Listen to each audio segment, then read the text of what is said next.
Hello, welcome करते हैं आप सभी का education your success YouTube channel में।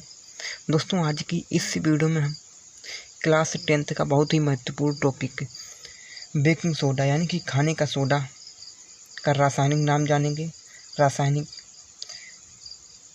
रासायनिक सूत्र के बारे में जानेंगे, रासायनिक नाम, अणुसूत्र बनाने की विधि से कैसे बनाते हैं, उसके भौतिक गुण और उसके रासायनिक गुण यानी कि बेकिंग सोडा यानी कि खाने का सोडा को आज की इस वीडियो में बहुत ही डिटेल में सीखने वाले हैं।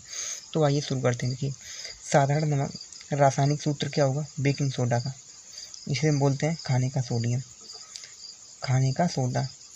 तो इसका सूत्र होगा NaHCO3। ठीक है, NaHCO3 रासायनिक सूत्र। रासायनिक नाम की बात करें तो रासायनिक नाम है सोडियम बाइकार्बोनेट। ठीक है, सोडियम बाइकार्बोनेट। अणुसूत्र है 84। ठीक है, बनाने की विधि बहुत ही महत्वपूर्ण है क्लास 10th के लिए। तो कैसे बनाते हैं इसे, तो देखो बनाया कैसे जाता है। सोडियम कार्बोनेट के जलीय विलयन में CO2 गैस प्रवाहित करने पर सोडियम कार्बोनेट के सफ़ेद क्रिस्टल प्राप्त होते हैं।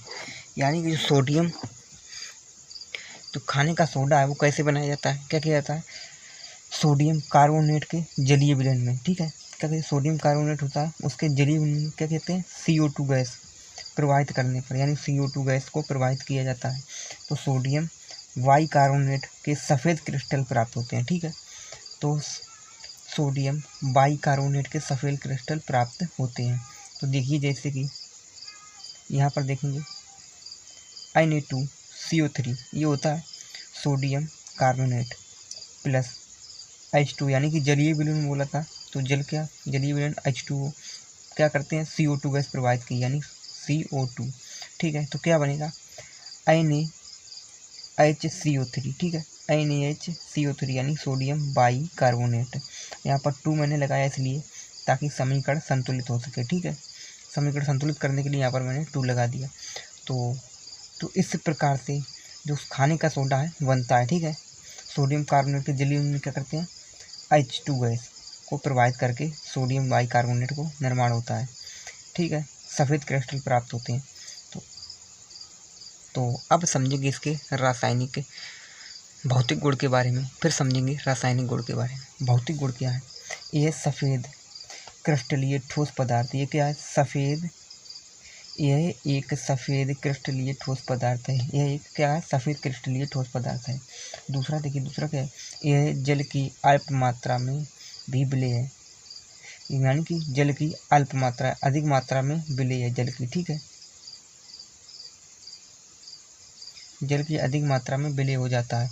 देखिए, और तीसरा देखिए, इसका जलीय विलयन क्षारीय होता है। ठीक है, इसका जो जलीय विलयन होता है वो क्या होता है, क्षारीय।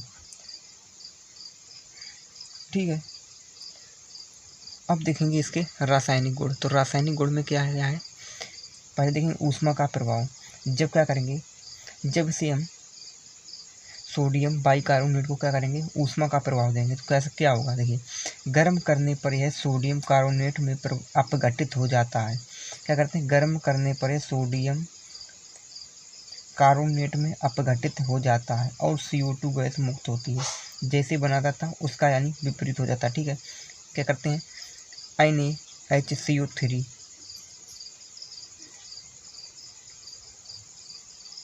की क्रिया करते 100 सेल्सियस ताप पर क्या करते हैं, गर्म करते हैं, तो क्या होता है, NaCO3 टूट कर अलग होता और H2 अलग और CO2 गैस अलग। ठीक है, यही बोला है इसमें।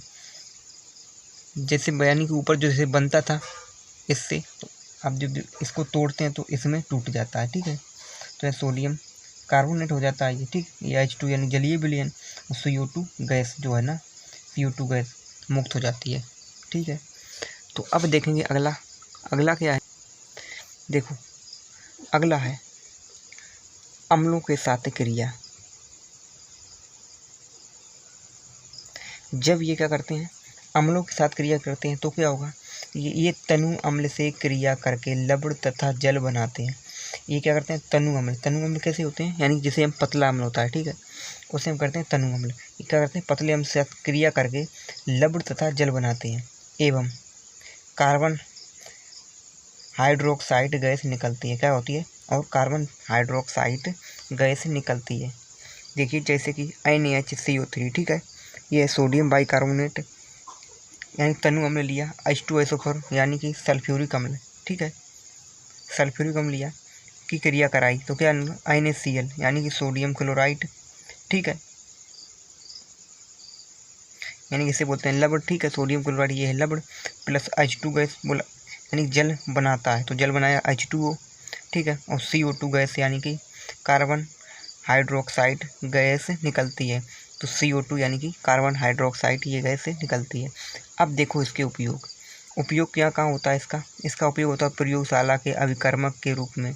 क्या होता है? प्रयोगशाला के अभिकर्मक के रूप में इसका उपयोग होता है। दूसरा होता है झागदार पेय बनाने के रूप में, झागदार पेय बनाने के रूप में, और भी से इसका उपयोग बहुत सारी रासायनिक